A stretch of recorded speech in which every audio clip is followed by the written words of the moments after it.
Gallo. Hi YouTube, it's Precious and welcome to my channel. Today I'm not going to really be cooking anything. I'm just going to be making a few appetizers. Happy Easter, by the way. I know it's traditional to make this big huge meal or fancy meal for Easter, but for the last few years, 2020 and 2021 even beginning, hasn't been a traditional year. So I decided to do something untraditional and make just a few appetizers. And I'm going to be making chunky guacamole. I'm going to be making a Pico de Gallo, and I'm going to be making some bacon wrapped shrimp. And then I'm just going to have some lime chips to dip with that. So let's get started, everybody. I hope you enjoy. All right, here are my ingredients. These are the ingredients for the bacon wrapped shrimp. I don't need anything but the shrimp and the bacon. Bacon is salty enough to season those shrimp. I'm going to take each shrimp and wrap it in a piece of bacon and then bake them. And then here are the ingredients for these Pico de Gallo. There's the balsamic vinegar. There's tomatoes, jalapenos, onions, and cilantro. And then I'll be adding salt and pepper to that. And then these are the ingredients for the chunky guacamole I'm going to be making. There's that salt and pepper in the background. I also need that for the guac. I need avocados, limes, tomatoes, cilantro, and then green onions as opposed to onions I'm going to be using in this guacamole recipe. Okay, let's get started. All right, I'm going to prepare the bacon that I'm going to be wrapping the shrimp in, and I want to try and cut this into three slices, three rolls rather, because those are some medium shrimp, so they won't take a whole slice of bacon to wrap. And let's hopefully cut that correctly. You can see and try a couple of them out here. I'm just gonna, grab this bowl with the shrimp that I've rinsed off as well. I'm actually gonna leave the tail on there, it just looks better. You simply just take the slice of bacon, and I kind of start at the bottom. I leave a little of the tail out, you can do that. And then I take and kind of wrap it around the top until it reaches the top part of the bacon and covers it all. But looks like these part aren't long enough for that bigger shrimp, so I'm going to take a longer one of the longer slices and do it. So let's switch that slice of bacon to a longer one, and I might just have to cut these in half depending on the shrimp. Sometimes I use small shrimp too, but I'm taking and literally just wrapping it around there to cover it all. And there's that shrimp covered, just except for that little part is exposed and maybe a little of the tip. And I'm just gonna sit it down like this on my baking tray. You don't need any, I mean, you can use aluminum foil or something, but you don't need any oil or anything because we know what this baking gonna do. When that grease come all up out of it, it's good enough. I'm not sure if that's, I'm gonna try this one again. This might fit on here. Let's see which ones is longer out of these two. Just want to show you how it goes again. You can leave a little of that tail out actually, so these would fit better. And I'm just taking it and I pulled it through, and it's wrapping. Looks like this will fit around here. Come under again, come back around one more time, and I'm going to show you how that looks. Again, this is what it looks like, just with a little bit of that tail hanging out. All wrapped up. Good. I'm going to take, I like to take the, when you get to the end of the bacon, you put that at the bottom so it cooks and lays down and it kind of doesn't come up once the shrimp cook. I'm going to finish getting these wrapped, and I'll show you what they look like before I put them in the oven on my, let me grab this piece of paper towel, on my baking sheet here. All right, I've gotten all the shrimps wrapped in the bacon, and this is what it looks like. I've gotten about 4 rows of about 9, so about 36, maybe a little bit more than that. And so I'm going to bake this at 325, degrees until the bacon is actually crisp. And of course, we know those shrimps are already pre-cooked a little bit, so they won't take that long. And then being wrapped in the bacon, it keeps it from drying out as well. So I'll get those in the stove now. All right, we can get started on chopping the tomatoes up for the Pico de Gallo. I really only cut up the tomatoes. I put the jalapenos, the onions, and the cilantro in the food processors. But the tomatoes I cut up because I like to keep, I don't know, it just looks better. And for some reason with a chunk of tomato and just a little bit of onion and pepper and cilantro, for some reason makes it, I don't know, it tastes really good that way. But I really do it for the look. I like the look of the chunky tomatoes. So I always so I always cut the tomatoes up by hand. And I think I have about 15 Roma tomatoes. I prefer Roma tomatoes, less juice, less tomatoes, and just easier to cut up.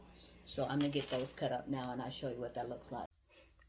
All right, those are the 15 Roman tomatoes all chopped up into chunks. And next I'm going to be cutting I've cut the onions in half. I'm gonna cut them in half and then cut them in about 9 chunks and put them in the food processor to process, and then do cilantro and the jalapenos next, and add it all in there. Get some balsamic vinegar, salt and pepper, and let it sit in the refrigerator and kind of let that all the flavors absorb. And then I'll get started on the guacamole, cutting everything up for that as well. All right. Let's see, you can't see, but here's the onions. And cut them in half. Cut them in 3 slices. So I cut it in half and then I cut it in 3 big chunks like this. Put it all in the food processor. Oops, forgot to cut that one up.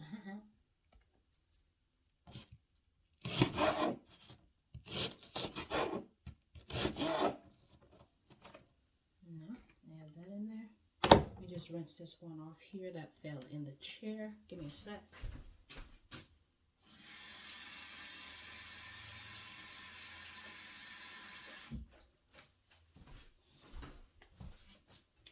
And I'm just gonna pulse it, guys. I don't want it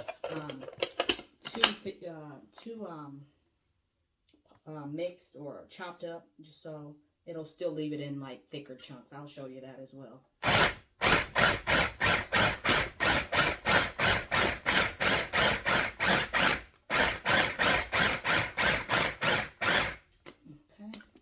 I'm just gonna take the spoon and kind of push what's at the top down to the bottom, get that pulsed really good, and then we can add that into our tomato mixture.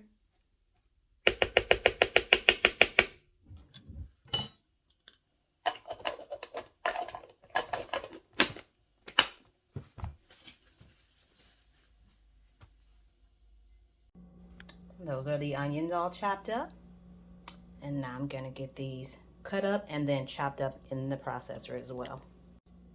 Okay, I have chopped up the cilantro. I did chop that up fine, as well as the jalapenos.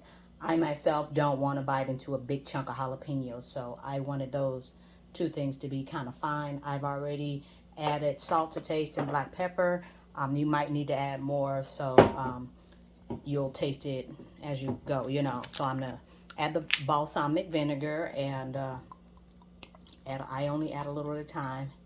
It's probably like 2 tablespoons that I've just added, maybe 3.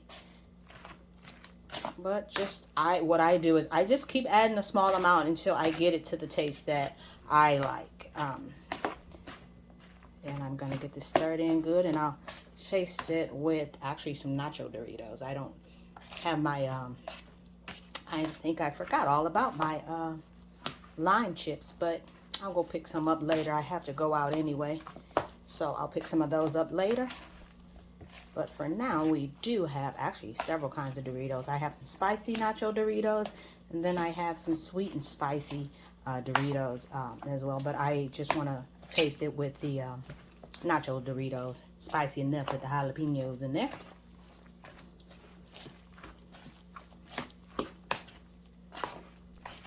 I'm gonna keep mixing this and get it all seasoned up to how I like it.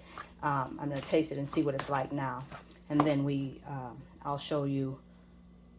Get started on the avocado. Sorry, on the guacamole by getting everything chopped up, and pretty much I'm going to be hand chopping all of those ingredients except for the jalapeno pepper that I'm gonna put in there. I'm gonna put that in the food processor again because I don't want to bite into any big chunks. All right, let's get the chopping for that guac. I'm going to start with about 6 green onions, get those chopped up.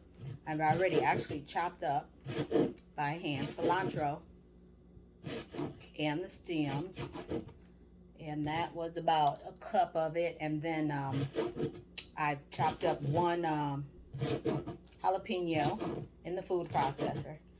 I'm gonna just get these cut up, and then I will chop up, and I'm actually going to chop the tomatoes and the avocados in big chunks because I'm probably not gonna chop it up that much at all because more than anything I want to kind of smash it, and I'm not sure if I'm just gonna use a spoon or a potato masher, mashed potato masher, to get it to the consistency I want. I'm gonna try the spoon first because I have that out already. Use that to stir the Pico de Gallo. Sorry about that. Trying to focus on too many things at one time. So that's what I plan to do. That's why I kind of call it a chunky guac or guacamole, because I don't actually chop everything up fine. I will mash the avocados up. I want some chunks in there. So I'm just gonna get these cut up, and I can let you see how I'm chopping those up. Kind of thin, but not too thin. So there, that's what it looks like. Again, I want it to be a little chunkier, so I'm making it a little thicker than I would for some of my other recipes, especially since I'm not using actual onions in here, which the recipes when I've normally made it, even when I've made it before, I made it with onions, but I am on this green onion kick and loving it, and so it has that good oniony flavor, and I want to use that to substitute for my onions this time. Since I'm making it all nice and chunky, I thought that would go good in there. Get a nice chunk of green onions as opposed to a big chunk of onions, unless you're an onion person like that.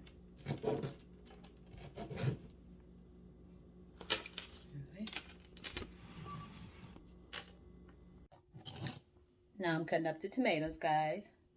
Again, I said I'm not going to chop it up too much because I want to do more of a mash as opposed to a cut. But I did just cut these in thick slices, and I'm going to cut them in half, and then in another cut those halves in half. So this is what they look like in about 4, and I'm going to try and mash them to the consistency that I want for my guacamole.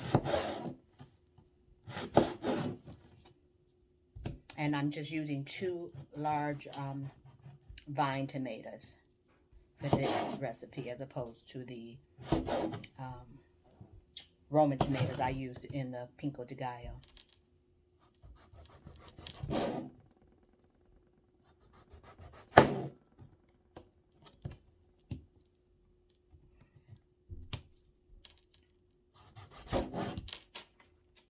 So I got the avocados all out of its shell and seeded, and let's see if the mushing of this gonna work out. This spoon is a little too soft, so let's get the potato masher and just mash it. Not too small of a chunks, guy. Leave some of those bigger chunks up in there. And what I found is it didn't work for this concept didn't work for the tomatoes, and that's because of the skin alone. And I could either peel the skin or just cut it in bigger chunks, and I prefer to just peel the skin. So I'm going to get those mixed in with this, along with my cilantro, green onions, and lime, and salt and pepper. Show you what that looks like in a minute. All right, everything's ready, y'all. There's my chunky guacamole, my Pico de Gallo, and my bacon wrapped shrimp.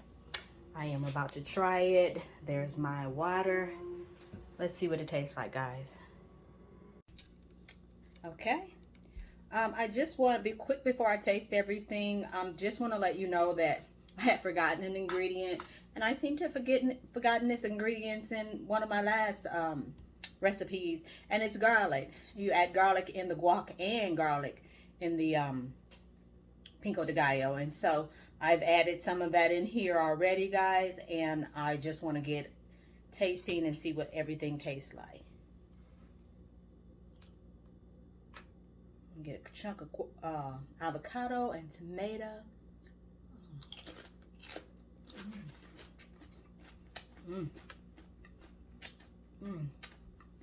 Avocado. It's so creamy. And tomato. Tastes delicious with that salt and garlic. Let's taste some pico.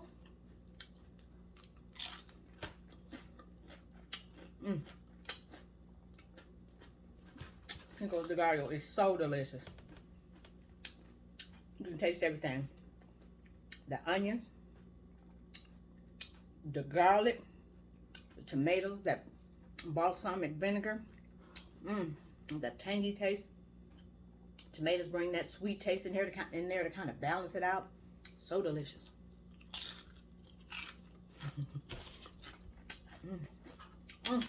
So good. And then these are what the bacon wrapped shrimp look like, all done. I taste that.